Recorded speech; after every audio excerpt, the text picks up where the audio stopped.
श्री दिनकरजी वानखडे यांनी अवखळ भावविश्वातली कविता सादर केली. मी परिपक्व भावविश्वातली कविता सादर करतो, थोडक्यात आटपतो. भावबंधाचेच जगणे सार झाले, त्याविना जगणे आता दुश्वार झाले. हा खजिना संपतो ना झीज त्याची, पवन पंखावर कधीचे स्वार झाले. केश नाहे पांढरे केवळ उन्हातच, केश नाहे पांढरे केवळ उन्हातच, शुभ्र धवलशा हे फुलांचे हार झाले.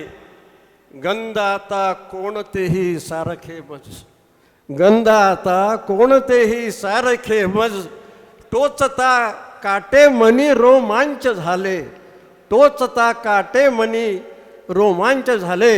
आणि एक शेवटचा शिया, बंद मुठीचे मज मिळाले दान हे जे, बंद मुठीचे हे मिळाले दान मज जे, मुक्त झाले हिमगिरी कैलास झाले, मुक्त झाले हिमगिरी कैलास झाले, कैलास झाले. धन्यवाद.